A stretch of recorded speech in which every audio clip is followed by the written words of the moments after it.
Hello everyone, good morning. RO arrow 2023 के prelims की paper leak की खबरों के बाद बहुत सारे कैंडिडेट्स के द्वारा ये पूछा जा रहा है कि अगर री एग्जाम होगा तो फिर ये एग्जाम कब तक हो सकता है। बहुत ज्यादा स्ट्रेस हो रहा है, पढ़ने का बिल्कुल भी मन नहीं कर रहा है। एक महीने बाद यूपीएससी का एग्जाम भी लगा हुआ है, क्या करें कुछ समझ में नहीं आ रहा है। देखिए, आपको यहाँ से एक चीज समझनी पड़ेगी।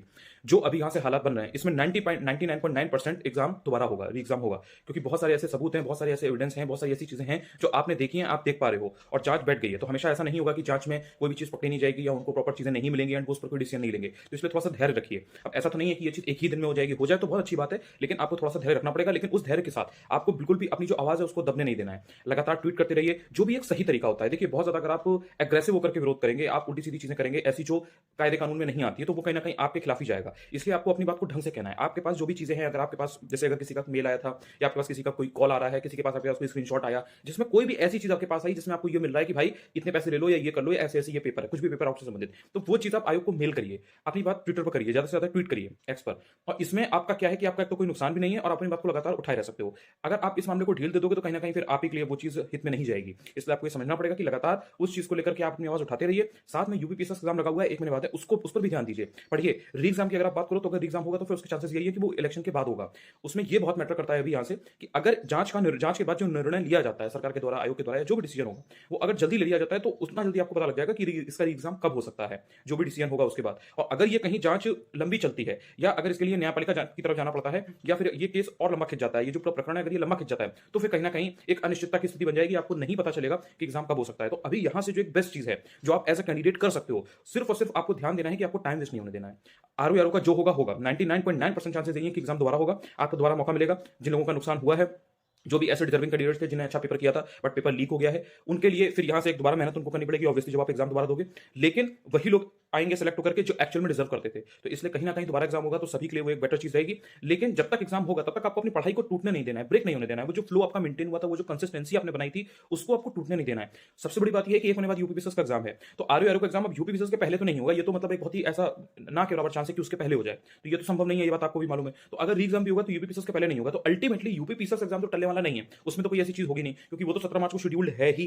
तो इसलिए आपको अब जो समय बचा हुआ है उसमें पूरा अपना फोकस, अगर आपने यूपीपीएससी पर फॉर्म डाला हुआ है तो यूपीपीएससी पर अपना फोकस रखिए। अगर आपने नहीं डाला हुआ है, आप सिर्फ और सिर्फ आरओ की प्रिपरेशन कर रहे थे, तो फिर आप आरओ के लिए जो री एग्जाम जब भी होगा तो फिर आप उसके लिए तैयार रहिए। पढ़ाई लेकिन ना टूटने दीजिए, जिसके लिए भी पढ़ना है पढ़िए, चाहे आरओ के लिए पढ़िए चाहे यूपीपीएससी के लिए पढ़िए, लेकिन डेली पढ़िए। और बाकी अपनी तरफ से शालीनता के साथ, विनम्रता के साथ, जो भी एक सही तरीका है उसके साथ अपना विरोध जताइए, अपनी बात बताइए कि भैया ऐसे ऐसे हमारे पास चीजें आई थी, this is not fair and हम इसके लिए ये मांग करते हैं कि परीक्षा दोबारा से हो, ताकि जो डिजर्विंग कैंडिडेट्स हैं वही आगे आ पाए। तो ये चीज आपको ध्यान रखनी है और इस चीज को आपको करना पड़ेगा। देखिए, सिर्फ सुनने और समझने से नहीं है। और इस चीज में मैं स्पेशली जो उत्कर्ष द्विवेदी सर हैं, जय स्टडी चैनल वाले, उनका मैं आभार व्यक्त करना चाहूंगा। वो एक ऐसे व्यक्ति रहे हैं जिन्होंने कभी भी इस तरीके की कोई भी अनियमितता रही उसके खिलाफ हमेशा आवाज उठाई है।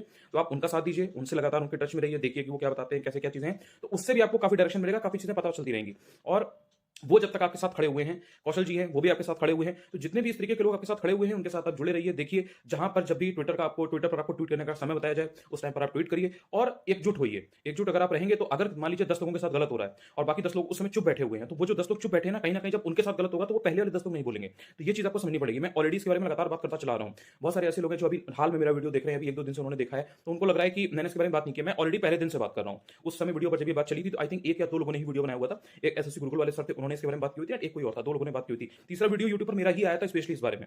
जो यूट्यूब चैनल जिनके हैं, जो एजुकेटर्स हैं, जो भी मेंटर्स हैं, तो उनके वीडियोस में मेरा वीडियो आ गया था उस टाइम पर। तो मैं पहले से आवाज उठा रहा हूं, ऐसा नहीं है कि मैंने अब बोलना शुरू किया है। और मैंने ट्वीट भी पहले कर दिया था, मैंने आपको मेल भी कर दिया था और मैं लगातार करता रहूंगा। मैं लगातार वीडियो भी बनाता रहूंगा, लोगों को अवेयर करता रहूंगा, जागरूक करता रहूंगा और मैं आप लोगों के लिए लगातार खड़ा रहूंगा। लेकिन मेरी आप लोगों से रिक्वेस्ट है, हम्बल रिक्वेस्ट है, अपनी पढ़ाई को ब्रेक ना होने दीजिएगा।